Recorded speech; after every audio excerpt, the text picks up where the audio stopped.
OpenClaw will live in a foundation as an open source project. OpenAI will continue to support. The future is going to be extremely multi-agent, and it's important to us to support open source as part of that.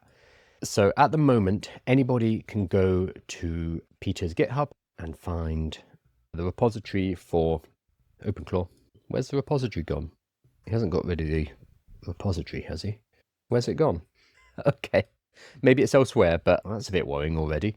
Anybody can branch, they can duplicate, they can create their own versions of OpenClaw, they can create products off the back of it, they can basically use and access all of the code. So what Sam Altman is saying here is that it will live in a foundation as an open source project. So it's not going to be coming inside of OpenAI, and we're not going to use it for profit. We're not going to close the doors. We're not going to hide the code. It won't be closed source. ChatGPT, or GPT 5.3 now, is closed source. We do not have access to the code. We do not have access to the weights. We do not have access to the parameters. However, OpenClaw is open.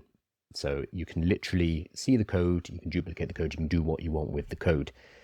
For-profit companies will want to have their code closed so that people can't duplicate it. They're not going to be interested in open source because then they lose their intellectual property. There are other ways you can monetize open source. You can do implementations for people, you can do supporting. But most for-profit companies, they're going to want their code protected. So one of the big criticisms immediately was, oh my God, OpenAI is going to buy OpenClaw. They're going to block off access. They're going to make it closed source. Sam Altman is saying, no, we're going to keep it open source project. Now, we have to take this with a pinch of salt.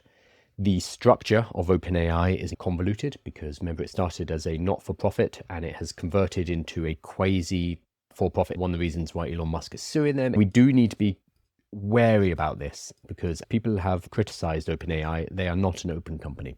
They have one open source model called GPT OSS. That's about it. So they are not an open source company.